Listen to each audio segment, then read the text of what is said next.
Welcome to PhD अड्डा। आज आप सभी लोगों के लिए लेके आई हूँ एक ऐसा वीडियो जिसमें आप लोगों से बात करूंगी 5 ऐसे क्वेश्चंस जो मैंडेटरीली आप लोगों से पूछे जाते हैं आपके पीएचडी इंटरव्यू के अंदर। आप सभी लोग अगर पीएचडी इंटरव्यू के लिए प्रिपेयर कर रहे हो तो सबसे पहले आप लोगों को जो डॉक्यूमेंट रिक्वायर्ड है वो है आपका रिसर्च प्रपोजल। आपका रिसर्च प्रपोजल जितना कॉन्साइज, जितना प्रीसाइज और जितना बेहतर होगा उतना अच्छा आपका इंटरव्यू जाएगा और उतने ज़्यादा चांसेस होंगे आपके पीएचडी इंटरव्यू के सिलेक्शन के।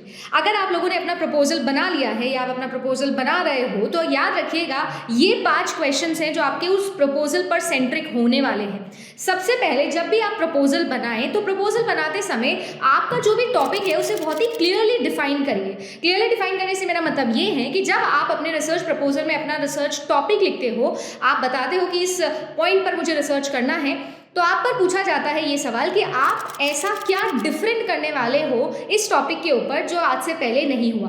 दूसरा सवाल जो आप लोगों से पूछा जाता है कि जब आप लोगों ने ये रिसर्च प्रपोजल बनाया, आप इस टॉपिक पे रिसर्च करना चाहते हो, तो ऐसा क्या है या ऐसा कौन सा लिटरेचर रिव्यू आपने किया है। 3 ऐसे पेपर्स आप लोगों को पूछे जाएंगे, आप लिस्ट करो, नाम बताओ 3 पेपर्स 5 पेपर्स जो आपने इस प्रपोजल को बनाने से पहले पढ़े, इस टॉपिक से रिलेटेड, इस फील्ड से रिलेटेड 5 ऐसी चीज़ें, 5 ऐसे रिसोर्सेज जिनको आपने पढ़कर ये प्रपोजल बनाया। तीसरा सवाल जो होता है वो अक्सर पूछा जाता है आप सभी लोगों से आपके ऑब्जेक्टिव के ऊपर। आपने जब अपने रिसर्च प्रपोजल में क्लियरली अपना ऑब्जेक्टिव बताया कि आप क्या करना चाहते हो और क्यों करना चाहते हो, तो आपके क्यों के ऊपर बहुत ज़्यादा सवाल उठते हैं। आपसे पूछा जाता है कि जब आप अपना रिसर्च प्रोसेस करोगे तो इस रिसर्च प्रोसेस के अंदर डिफरेंटली क्या करोगे, वो एक अलग सवाल होता है। आप जो सेट ट्रेडिशनल पूरी रिसर्च प्रोसेस है, यानी आप अपना डेटा कलेक्शन कैसे करोगे, अपना डेटा एनालिसिस कैसा करोगे, आपको अगर इससे रिलेटेड कोई भी डेटा कलेक्ट करना है तो आपकी टारगेट ऑडियंस क्या होगी। अगर टारगेट ऑडियंस तक पहुंच गए तो आप लोगों से पूछा जाएगा कि आप बताइएगा कि इसे करने के लिए जो फीजिबिलिटी है वो स्टडी आप बताइए। आप ये बताइए कि आपके रिसर्च का जो ऑब्जेक्टिव है क्या वो कॉस्ट जस्टिफाई कर पाएगा, क्या आपकी पूरी रिसर्च जो है वो लिमिटेड टाइम के अंदर खत्म हो पाएगी या नहीं हो पाएगी। इस तरीके से आप लोगों को आपके ऑब्जेक्टिव के ऊपर बहुत सवाल पूछे जाते हैं।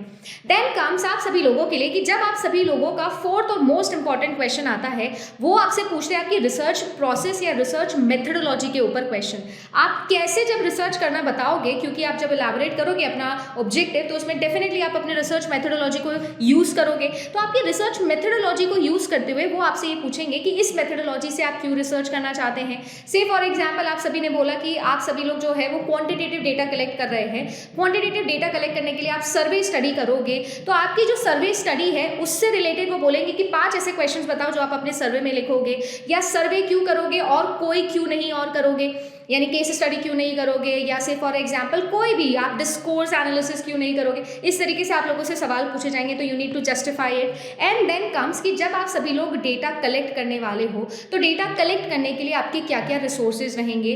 उन डेटा कलेक्शन के बाद जब आप डेटा एनालिसिस करोगे तो आपके कौन कौन से टूल्स हैं जो आप लोगों को रिक्वायर्ड होंगे उन डेटा को एनालाइज करने के लिए। इस तरीके से कुल मिला के 5 बेसिक सवाल पूछे जाएंगे। ऑल इन ऑल मैं बात करूँ तो ऐसे और मैं बहुत सारे सवाल पूछ सकती हूँ, बट सबसे इंपॉर्टेंट है आपका प्रपोजल। अगर आपके प्रपोजल को आपने क्लियरली डिफाइन किया है और जो प्रपोजल में लिखा है उसे जस्टिफाई कर सकते हो, तो 100% चांस है कि आप लोगों का वो इंटरव्यू शानदार जाएगा।